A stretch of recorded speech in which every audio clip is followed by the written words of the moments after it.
Donc, et en même temps de donner le son qu'on souhaite avoir pour les instruments. Donc ça, c'est un des challenges que les fabricants de basses ont, ici ou enfin aux États-Unis ou ici.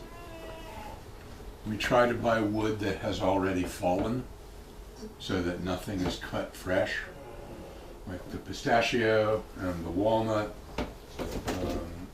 I'm not sure about the ebony, but I am fairly sure that this stuff was cut years ago or fell naturally. The walnut burls, the burl is the part that grows underground, generally. It starts at the ground, it's the roots. Donc, ce qu'il essaye de faire, c'est d'acheter systématiquement du bois qui est déjà tombé, comme on dit.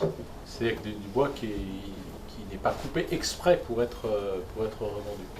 Donc là, il commençait à parler d'une partie du bois qui est ce qu'ils appellent le burl. Alors ça, je ne sais jamais comment le traduire, mais qui est visiblement la partie de l'arbre qui démarre, qui est en dessous du niveau du sol, en fait. Donc c'est cette partie-là de l'arbre qui est sous terre et qui est celle qui donne en général les tops qui sont les plus jolies, comme on peut voir ici. Hein, ce type de figure, en fait, vient de cette partie-là qu'ils appellent le burl. Yeah. The burls that we've been able to get were actually from where they built highways, autobahns, in California. And they cleared land to make the roadway and had all these giant tree stumps that they were grinding up into dust. And somebody went screaming up there and said, "Stop, just dig them out, we'll pay you for them." And that's... Donc il y a pas mal de ce bois qu'on appelle le burl qui sert à faire les tops, qui vient de Californie et qui a été extrait du sol au moment où ils ont construit pas mal d'autoroutes en Californie. Et donc ils étaient en train de se débarrasser de tous ces comment on dit, ces souches, voilà, c'est des souches. Ils étaient en train de s'en débarrasser et là il y a quelqu'un qui arrive en disant non mais moi je vais vous payer, sortez-les et puis sortez les terres et moi je vais vous les acheter. Donc il y a comme ça des gens qui ont racheté beaucoup de souches qui à l'intérieur d'elles-mêmes, une fois qu'on coupe le bois, donnent ces effets visuels très chouettes. So for a tree that is a meter in diameter and 25 meters tall, the burl could be 2 meters in diameter, 10 meters deep, and 1,500 kilograms. Huge. Donc pour un arbre qui fait 25 mètres de haut et qui fait 1 mètre de circonférence, donc la souche, elle peut faire jusqu'à 2 mètres de circonférence et descendre, combien de mètres il est 10 mètres. 10 mètres dans le sol. Donc ça fait des morceaux et une tonne et des demie. souches qui sont très compliqués à sortir. Et ça pèse une tonne et demie. Et ça pèse 1,5 tonne. Voilà. But so little of it is usable, because as the tree grows, it absorbs rocks and things that are all around it. It grows around everything. And so there's a very small portion in the center that's actually quite usable. D'accord. Ah oui, donc même si ce morceau de bois à la souche paraît énorme, quand on donne en fait, la partie qui est utilisable pour faire les basses est beaucoup plus petite, parce qu'en fait, quand l'arbre croît, ses racines tournent autour des pieds, etc. Donc finalement, au milieu, il y a plein de parties creuses qu'on peut utiliser. So it gets fairly expensive, unfortunately. Donc c'est cher. Donc c'est cher. Une autre question? I just wanted to know when you went from Tobias, the first brand Yeah. you had, to MTD, you were thinking about kind of sound, a kind of evolution about what you did before.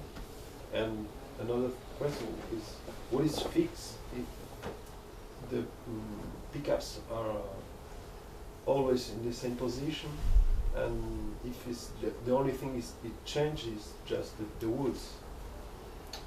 Je traduis, I'm going to translate the question.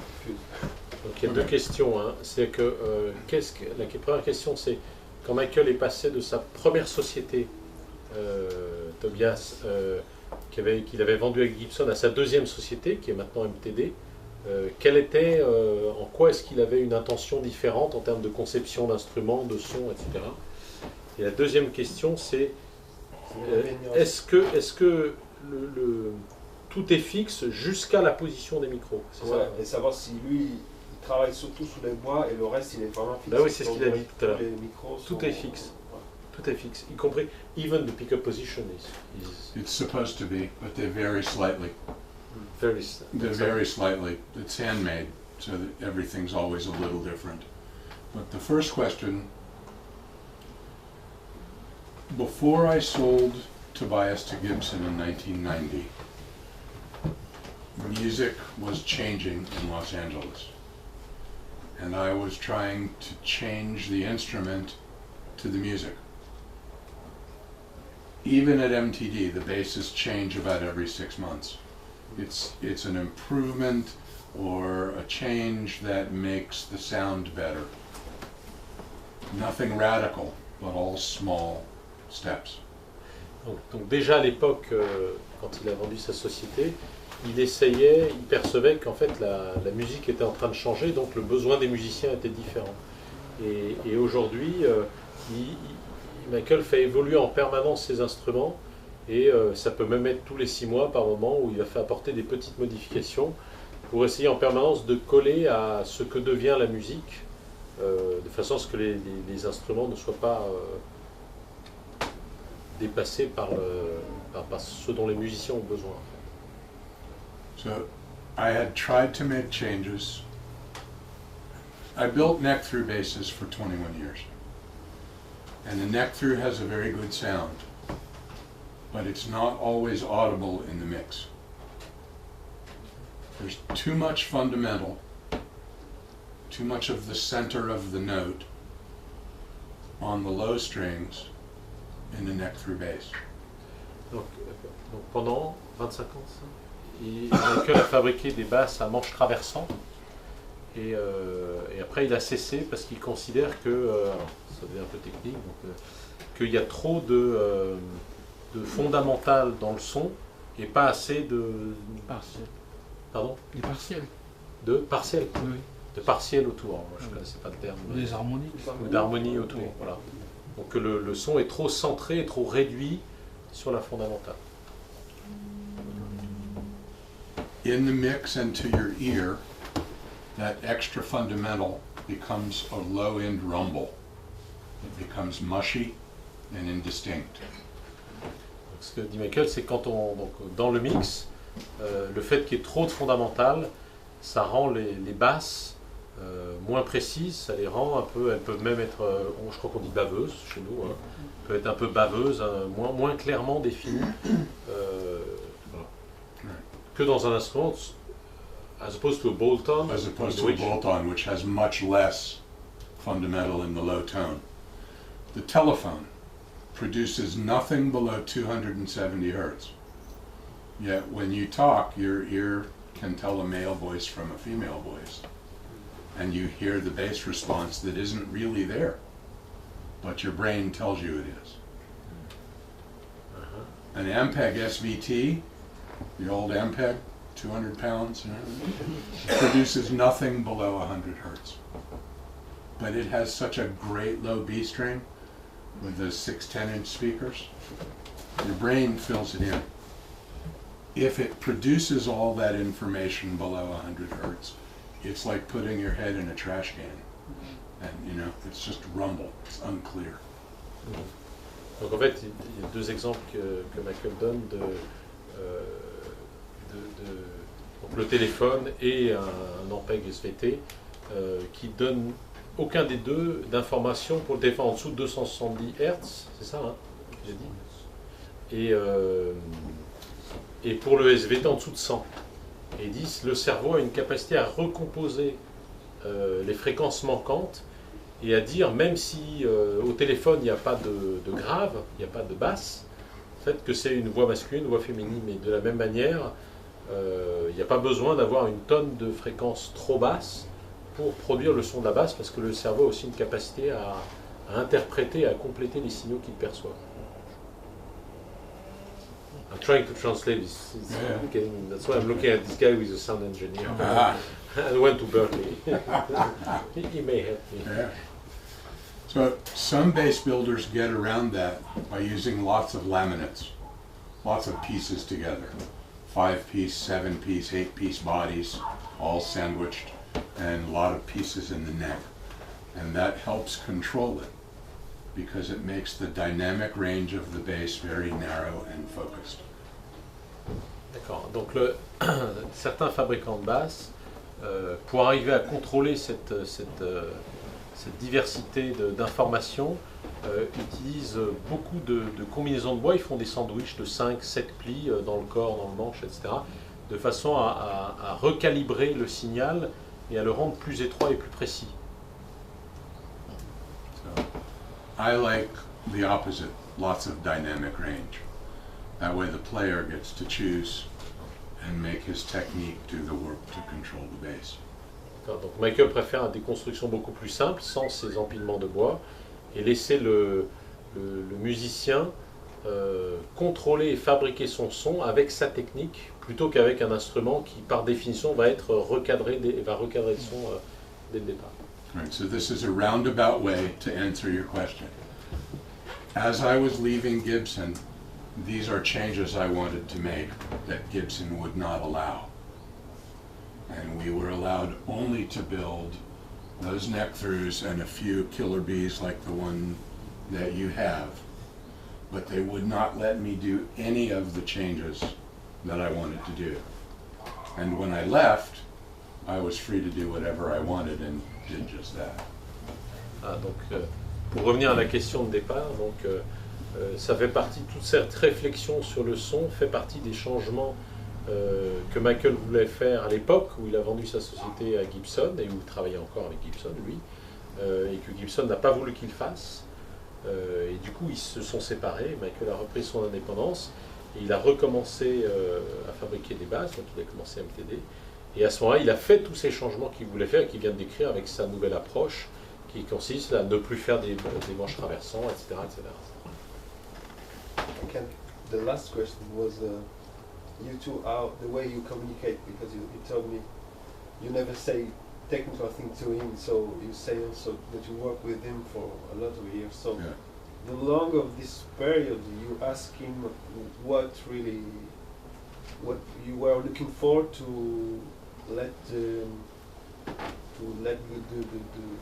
For this bass? the bass grow in the sense is useful for, because a bass can have a great sound, but when you put in the band with the drummer or Exactly. the things change. So what you in these years, what you change and what you were looking for? Donc la question qui est posée à Andrew, c'est finalement comment est-ce qu'il travaille avec Michael, qu'est-ce qu'il lui dit, qu'est-ce qu'il lui demande, comment il lui a demandé de fabriquer son son, et puis après, au fil des années, comment est-ce qu'il lui a demandé de faire évoluer le son, donc, de façon à ce que à l'intérieur du mix, il puisse avoir son son qui passe et qui Utile et pas seulement un beau son de basse. voilà, que ce soit pas juste un beau son comme ça, mais que ce soit utile à l'intérieur du groupe. Well, in doing this bass, as far as the sound, and I want to say this, a lot of people go to a store and sit and play a bass, and it's one thing to sit in front of an amp and play it by yourself, but it's a whole different thing when you take that same bass and go play with a band in a different setting. Donc il commence par une remarque, il dit la plupart d'entre nous d'ailleurs, la plupart des gens vont dans un magasin et essayent une basse tout seul face à un ampli et puis ils regardent ce qu'elle donne, ils testent les réglages, la technique, le confort de jeu. Et ce que dit Andrew, c'est que c'est complètement différent de prendre cette même basse et de jouer en groupe et de faire partie du son du groupe et de jouer son rôle de bassiste à l'intérieur du groupe. And I've done a lot of records in my career, and when I play, I want the mix to sound like a record, and so it's been a lot of years for me to figure out how I wanted my bass to sound in the mix, and talking to Mike, you know, people ask me about my wood combinations and all of that stuff, and I'll tell them very quickly, I don't know that stuff. Talk to Mike. And we've gone through 15 bases together though, over the years. 15 being 15 different 15 combinations. different, yeah, Andrews. And it, Wait, I need to... I'm already losing the beginning of the question. Ce que dit Andrew, c'est que il a fait énormément d'enregistrements, il a fait beaucoup de disques, etc. Et en fait, quand il joue dans un groupe, y compris sur scène, lui, ce qu'il veut, c'est que le son du groupe, dans son ensemble, et le sien en particulier, soit le plus proche possible d'un enregistrement en termes de qualité, de précision, etc. Et quand les gens lui posent des questions sur sa basse et sur son instrument, lui, il n'est pas capable de répondre. Il dit qu'il faut parler à Michael parce que c'est lui qui sait ce qu'il a mis dedans. Je sais. there's a lot of experience and experimenting, not just for Andrew, but for everyone. There was a young man who played for Donna Summer, Keith Nelson, and he had an old Tobias that was Wenji and Bubinga, and it sounded amazing in the shop. And I saw them, and he's hundreds of notes and not one came past the stage. The bass just disappeared in the mix. Donc, ce que j'ai oublié de traduire tout à l'heure, c'est qu'en fait, avant d'arriver à cette basse-là pour Andrew, ils ont fait 15 autres tentatives, en fait. Donc, ils ont vraiment essayé et cherché le son. Et Michael évoque une anecdote où il travaillait avec il rencontre un autre bassiste qui avait une Tobias, une ancienne, hein, it was an old one from Free Gibson. Free Long Gibson, time ago. donc une basse qu'il avait fabriquée lui, mais avant de vendre sa société à Gibson. Et ce bassiste était un des bassistes de Donna Summer, visiblement. Et le gars faisait des tonnes de notes, avait une technique incroyable. Et Michael dit de façon un peu sèche qu'il n'y a pas une seule note qui passait la scène pour aller dans la salle. Son son ne passait pas et n'atteignait pas le... And we switched the bass to almost an opposite wood combination, and it was a lighter wood that didn't have that big bass as you sit and play it by yourself. And all of a sudden, he's in the band. Et donc ils ont changé les combinaisons de bois. What was the old wood combination? The old wood was a Bubinga. seven-piece Wenji and Purple Heart neck, Uh-huh. and a three-piece Bubinga Wenji Bubinga body. Donc c'était une base de l'ancienne génération avec une combinaison avec 7 pièces dans le manche et puis 3 pièces dans le corps avec beaucoup de Wenge, etc. Et donc ils ont changé, il a refait une autre basse avec des bois beaucoup plus légers, une combinaison beaucoup plus simple de bois comme il fait aujourd'hui. Et d'un seul coup le bassiste était de nouveau dans le groupe et son son passait et il fabriquait le son avec le groupe.